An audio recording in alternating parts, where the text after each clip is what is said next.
back to This, That, and Another, PPL's official podcast about the library and the communities we serve. My name is Jay. And I'm Sophia. Welcome back, Sophia. It's good to be back, Jay. How was your fellowship? It was good, Jay. I was at the Mystic Seaport Museum in Connecticut and was a Munson Fellow of American Maritime History, where I was focusing on Black and Indigenous maritime histories, resistance movements, and agency. It was also supporting the work within our program series coming up, Washed, so look out for more details soon. I did have the honor of working with and learning from Akia de Barros Gomez, who will be coming to the library in October for a program, a part of the Washed series, and is the curator of the Entwined exhibition. I'm also leaving the fellowship with an ungodly amount of knowledge of 16th through 18th century boats. That's good because I have so many questions, but we'll do that another time. You picked a good episode to come back to today. Yeah, I'm really excited to talk to Kotone Deguchi, who is the curator of We All Live Here Together, currently on view in our main gallery.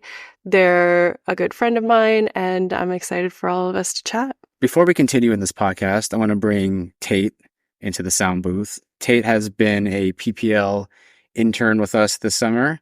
First off, hello. Hi. Hi, Tate. Welcome to the sound studio. Thank you. Happy to be here. So you've been in the workshop as an intern this summer. Mm-hmm. How did you become connected with the PPL workshop? Actually, my mom saw like a post, I think on Facebook or something, about libraries asking for interns, and I've always really liked reading, and so I figured, why not check it out? And I looked into it, and then after I met Brenda, I was like, okay, this is set. I have to do this. Like, she's great. Wouldn't want to work anywhere else.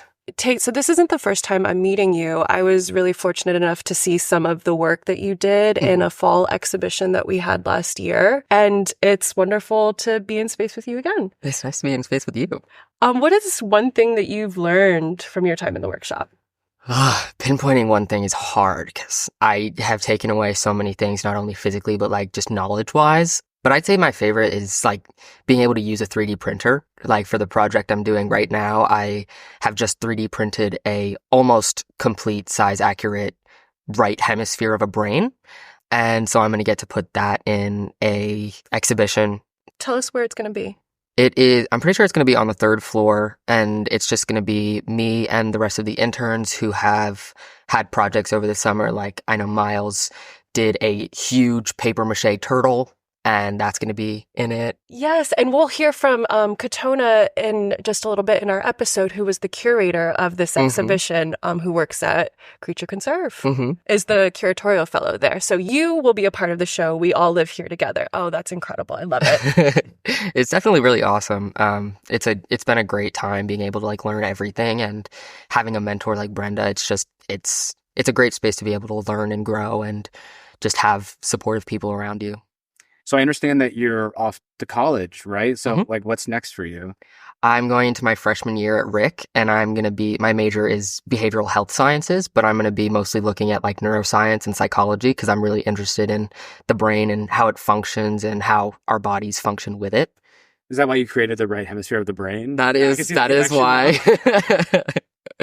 Yes, and I'm working on the left hemisphere right now. It is still in progress because it's going to be a 10-hour print. So It will be a lot. How do you think PPL has impacted you? You've been here for a couple of months now, and obviously have met a lot of people and worked on a lot of projects. So how has PPL impacted your life this summer? I'd say in a very positive way. It's definitely given me the ability to like use my creative thinking as well as my logical thinking and making projects where I'm passionate about the things that I'm talking about, but also can have a really good time making it. And I just think PPL has been a great resource and pillar of the community. And it's great to come in and see all the happy, smiling faces who are just welcoming and amazing.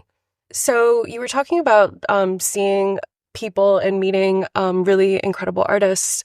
What is one of the coolest things that you've seen be made in the workshop?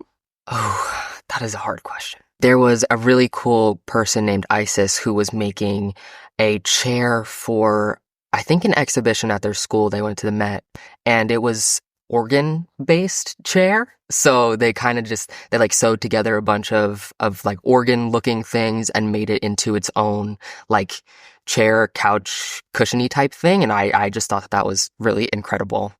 what do you think you'll be able to take away from PPL with you? I will definitely take an unrealistic expectation of working experience, but that's just because this job has been fun and I get to work with great people. But I'll definitely take away like critical thinking skills, the ability to work well with others, and to create like really, really intricate but also delicate and beautiful ideas and turn them into something physical other than just like talking about them as a concept, because that's what I did a lot before coming to PPL, and now I have a place that I could actually follow through with things. So even though I'm not going to be able to work at PPL as an intern anymore, I'm definitely still going to come and like use all of the equipment that we have here because it's definitely very useful. If you were to have 3D printers for feet or be stuck on an airplane for the rest of your life with a 3D printer there, which one would you choose? My goodness. 3D printers as feet? Yes. Like I have 2 of them? 2 of them. Okay.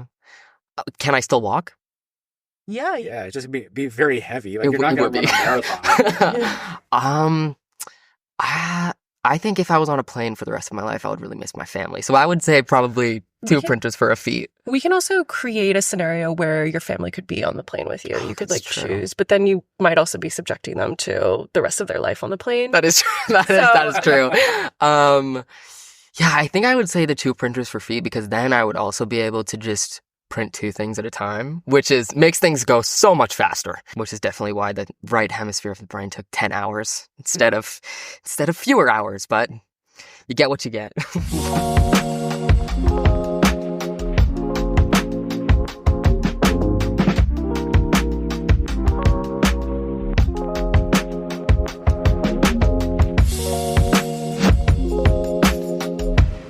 And now we're going to hear from a PPL alum. My name is Carrie Hopkins. I had an unfinished sewing project that I had been wanting to finish. I did not have really the time to do it on my own, but then when I saw the sewing workshop on the PPL social media, it was kind of a sign for me to finish this project, so I immediately signed up. The best part about the class for me was having the instructor there, someone who could provide feedback or input on what I was working on, and also just seeing what the other students were working on was also interesting. I can say with certainty that if not for this class, I would not have finished this project. It would still be sitting in a drawer in a closet somewhere, untouched. This is the push that I needed to take it back out, look at it again, and finish what I had started many months ago. I think public libraries like PPL are very important to the community. I think it's great the way they bring together the community with the programs that they offer and the workshops, something like this sewing class, always having something available to bring people in and learn something new. If you're interested in telling us your story as a PPL alum, get in contact with us or visit provlib.org.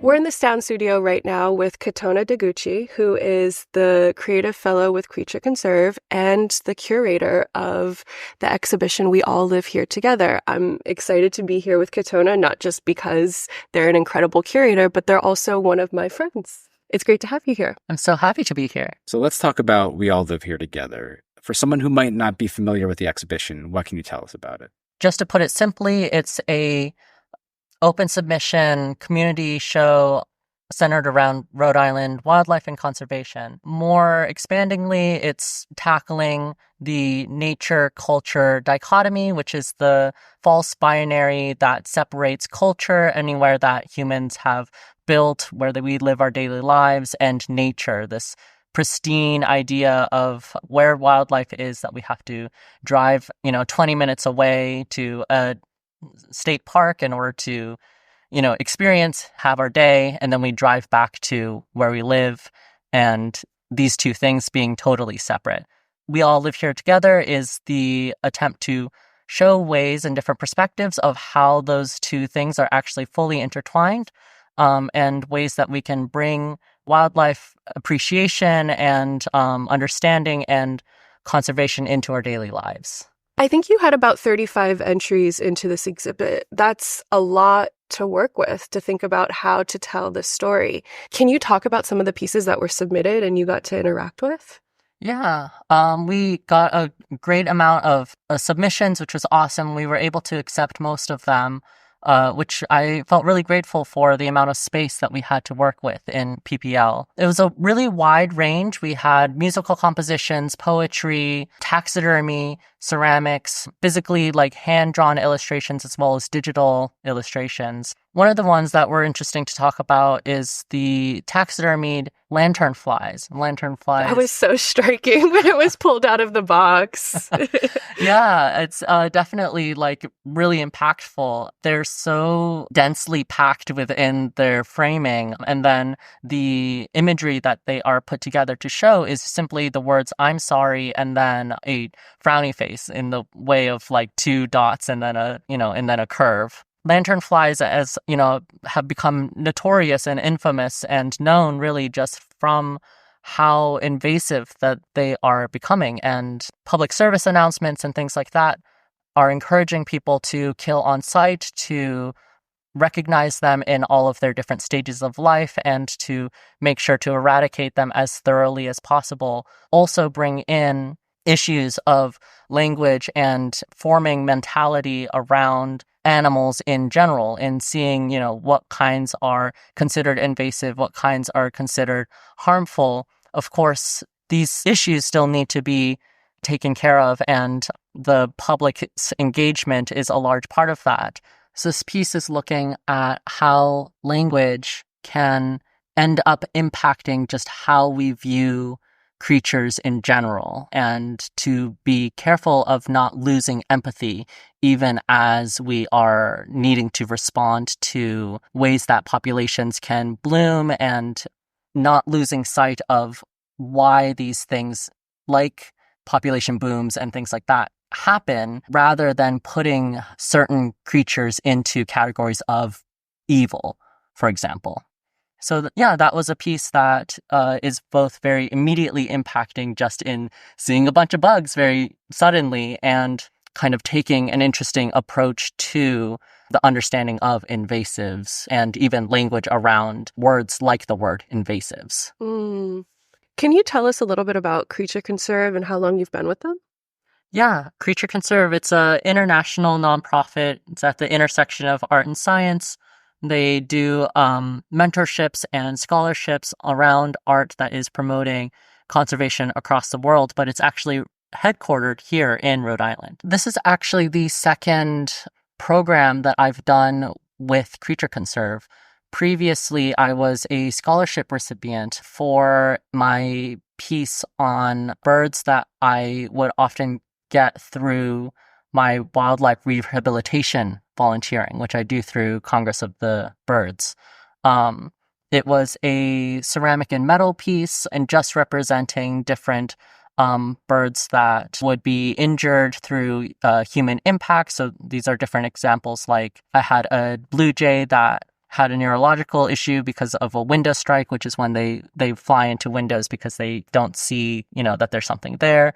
There was a juvenile, I think it was a starling or a grackle. I think it was a grackle that had a punctured air sac from being cat caught.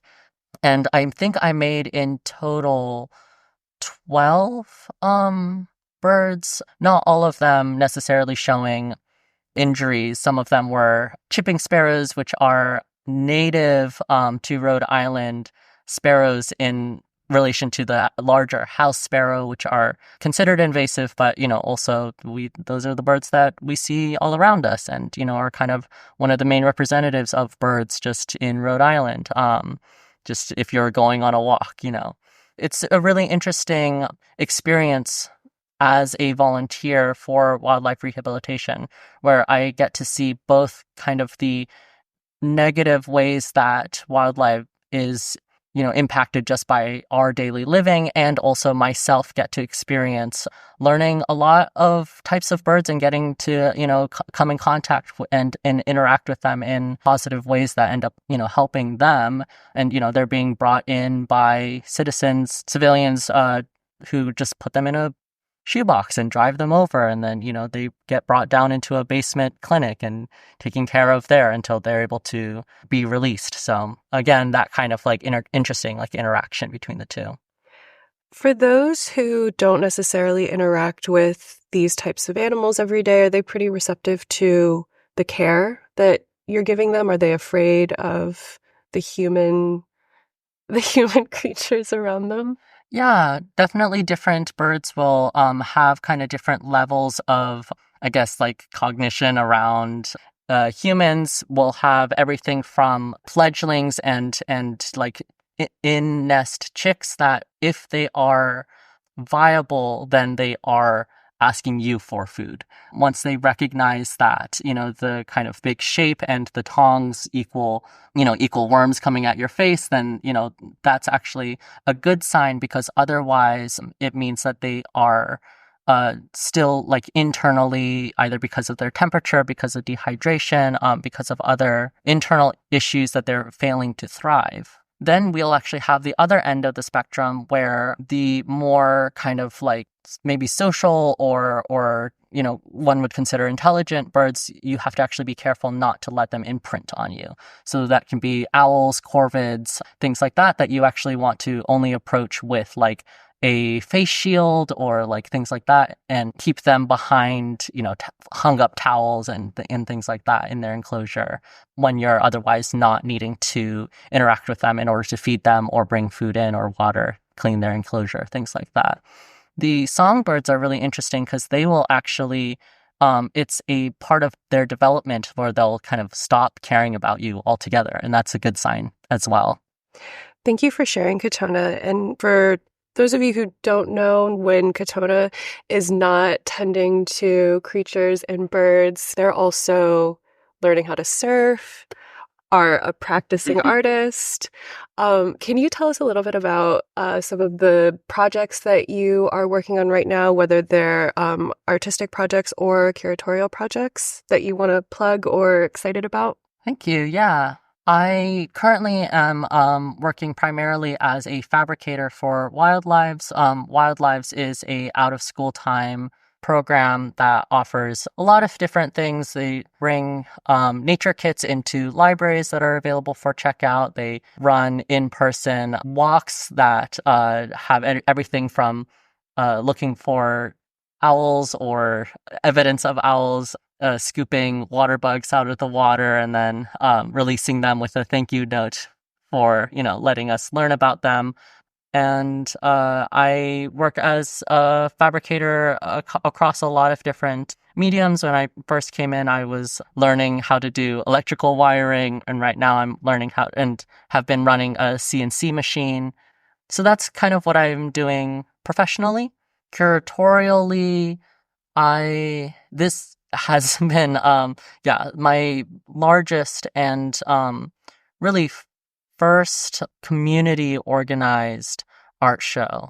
Previously, when I was living in Richmond, Virginia, I was organizing a lot of house shows where my roommates and I would bring artists and our peers in to do performances and installations within our own apartment building. But more recently, I've been learning how to shift into doing collaborations, programming. I have ran a couple of workshops through the Community Libraries of Providence in relation to this program, and I also have experience with running makerspace and things like that. So this is very much a coming together of a lot of different interests of mine. Where can people go if they want to find out more information about you and your work? I am technically on Instagram. I don't post nearly as much as I should, but that's definitely... Who's defining how much you should post on Instagram? Well, I have a couple of commissions and things that I still, okay. I need to post. Yeah. So, definitely anything that I am actively like trying to promote, things like that, that will be on Kotone Dreams of, all one word, on Instagram. As far as this show, if you'd like more information on it, creatureconserve.com/together-2024 will have all the information about this show, about the reception, and after the show has closed, we'll have a digital gallery as well. And we hope to see all of you at the We All Live Here Together closing reception on August 28th. We All Live Here Together is on view on the third floor gallery during regular library hours through September 5th and is made possible in part by a grant from the Rhode Island State Council on the Arts.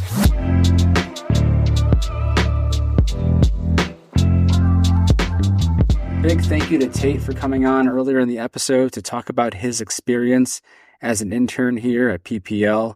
Thanks to our PPL alum, and of course, thanks to Kotone Deguchi. Through September 5th, you can view We All Live Here Together in the third floor gallery. You can find us on Instagram at Providence Public Library, on Facebook, Providence Public Library. Leave us a comment on Spotify. We are also available on YouTube, so you can listen to episodes of this, that, and another on YouTube on Providence Public Library's channel. Thank you for listening. We will see you on the next episode of This, That, and Another.